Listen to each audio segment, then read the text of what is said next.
Drops of Jupiter, Chapter 6 of The Fallen by Krissa Curran. Jack, what are you doing here? He was sitting on my porch looking completely deflated. Maya, where have you been? I've been worried sick. It was late, but it wasn't that late. I tried calling. As soon as I got home, I realized what an ass I've been. I don't know what came over me. I called your house and your dad said you'd gone out to walk Jess. That was 4 hours ago. Your dad said they were heading out tonight. I tried calling your phone the whole afternoon, but you weren't picking up. I was going to ask if you wanted me to come around for dinner, keep you company. Oh, shoot, my phone. I must have left it at home. I didn't think I would need it. Jack looked at me then, as if realizing where I'd just come from. You just got back? Well, yeah, that's what I was trying to tell you. It's really dark out. Did you go by yourself? You must have been freezing. He wasn't suspicious, just worried. I suppose I did look quite underdressed now, in nothing but my jeans and parka. I wasn't expecting to be out long. The temperatures had dropped dramatically in absence of the sun. Funny how I didn't even notice. No, well, I had Jess with me. Honestly, I completely lost track of time. Jess ran off the other way, and I was too busy taking it all in. New route and all. It was the truth after all, just with all the details missing. He didn't seem convinced. I don't like you walking around there by yourself, especially when it's dark out. It's dangerous, Maya. I know it's your backyard, but you shouldn't exactly go seeking out your demons. If only he knew. The thought of Sebastian sent another sharp stab to my chest. Jack must have seen it in my eyes. You're still upset with me? No, Jack, I was never upset with you. I thought I had done something wrong. You were acting so strange. I'd never seen you so aggressive before. We were sitting on the couch now. The fire was lit, though the crackling embers reminded me of this afternoon. Jess was busy chomping through her dinner. I just stuck some Easy Mac in the microwave. I couldn't be bothered cooking. Jack had had dinner at home when I wasn't picking up his calls. I know, I was surprised myself. It's just, I can't explain it. Something about him threatened you. I knew the truth that Jack would never admit. Ever since we'd been together, it was all smooth sailing. There had been nothing for Jack to ever feel threatened by or compromised. He was confident that I was his. Now he wasn't so sure. Somewhere deep down, Sebastian's presence had made him question my previously unwavering commitment. He seemed completely normal to me, apart from the fact that he wasn't wearing any shoes, of course. I tried to soften the blow by poking fun at Sebastian's lack of footwear. I had to remind him about that the next time I saw him, if I ever saw him again. I could tell Jack didn't like me coming to Sebastian's defense. He went solemn all over again. I suddenly felt like the worst girlfriend in the world. What was I thinking? Oh, Jack, I wrapped my arms around him. My legs swung over and across his lap so that he was sort of carrying me, except I was still seated on the couch. I kissed him tenderly on the lips. I didn't want to fight. Though my thoughts were still very much in the woods, being here with Jack now was like Christmas.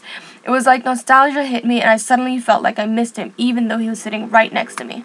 What was I thinking? The smell of Jack's familiar cologne, the softness of his skin, the warmth radiating from the fire and from within was enough to drive all thoughts of Sebastian out the door. Don't be upset. It was nothing, honestly. He was just some weirdo who thought I looked familiar. That was all. He just asked me who I was. I kissed him on the lips again. He seemed to relax. And the whisper in your ears, he mumbled in between kissing me back. He pulled away for a response. Absolutely nothing, I kissed him back with a bit more force, trying to distract him, to distract myself. This felt familiar, and this was nice. Jack pulled himself from under me and was suddenly on top of me, pinning me down, both of us stretched out fully on the brown leather couch. This time he kissed me with just as much desire, if not more. I still want to know what he said. His hands slipped up beneath my shirt. Please, he blew the word into my ear, sending familiar shivers up and down my spine. I hated it when he didn't play fair. He just said I'd thank him one day. What for? I don't know, the pleasure of his company. Despite all his previous good behavior, he can't help but scoff at the comment. I knew he was just another overly confident kid from the city. You can spot them a mile away. I noticed how he had no difficulty spitting that one out in one go. Luckily, the microwave started beeping to let me know my supper was ready. We both groaned at the poor timing, but Jack rolled off me, albeit reluctantly. I was very much aware of what we both wanted, but I didn't think tonight would be the best time to do it, especially not when it was our first time together. It had to be just right. It had to be perfect. I didn't want half-gods lingering over my head while I was with Jack. The thought forced me to reverse the situation as I imagined what it would be like to feel Sebastian's body against mine. I quickly shook the thought from my head. He doesn't even have a body. I felt Jack's warm hands around my waist. He was stood right behind me as I transferred the contents of my macaroni and cheese into a bowl. I turned to face him and we kissed again.